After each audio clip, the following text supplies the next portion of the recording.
Fa eo ihany koa ny fikambanana sy antoko ary vondrona na olon-tsotra izay efa nilaza ny fanohana ny candidat Jean-Louis Robinson kosa ao anatin'izay fifidianana fiodinana faharoa izay. Dia ho fantaritsika kosa ny andinindiny izay tao anatin'ity fanadihadiana manaraka ity.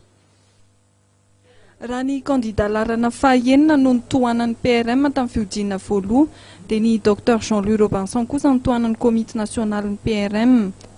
Ny fitoviam-pijery eo amin'ny lafiny fanarenana an-toekarena amin'ny alalan'ny vinakasa-piarahamonina izay misy itovina.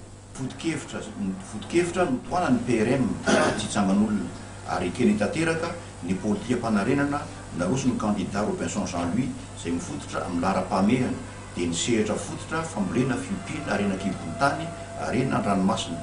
Nisehatra faharoa izay manome vahana ny orinasa madinika sy salasalany amin'ny ankapobeny izay tantan'ny malagasy.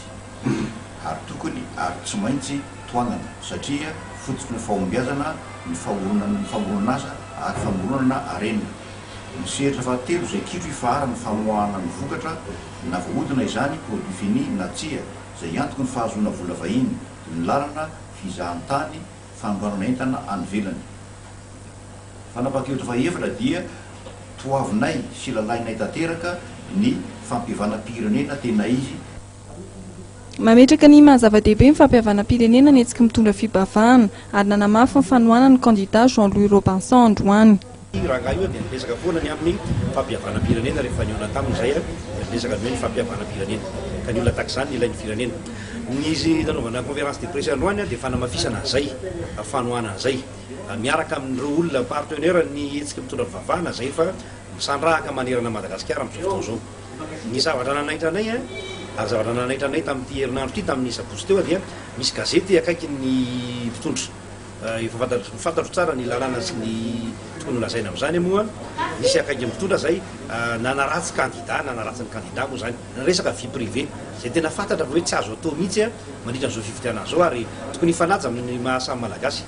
Ny anankiray zay tena nanaitrana tao anatin'izy io dia tena niresaka mihitsy ny fiainana manokan'le olona zay tsy marina raha teo moa satria zay dia mifanerasera marakariva amin'izany candidat zany.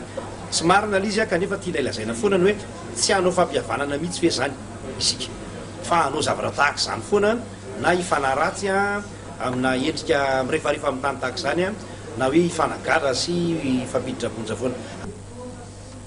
Mametraka ny fitokisan'ny mpitsabo Dr Jean-Louis Robinson fitantanana amin'ny firenena i Maître Willy Razafinjatovo. Izay olona everiko fa manana toetra sy asa sy manana finiavana hikarakara ny tombontsoa be sy ny maro ny soa ho an'ny vahoaka sy ny tanindrazana zay ny olona fidiko toanako.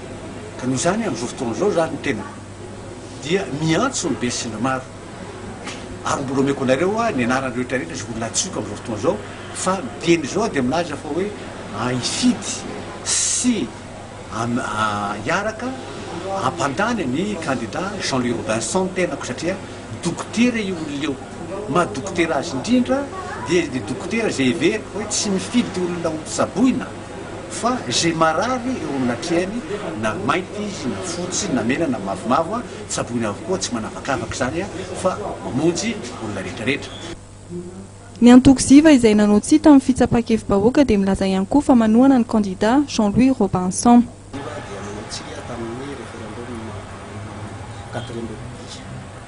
Izany izy io dia tsy nandatsaka solombavam-bahoaka zao fa fifidianana solombavam-bahoaka zao satria nangataka izay ny anovanany lalam-panorenana.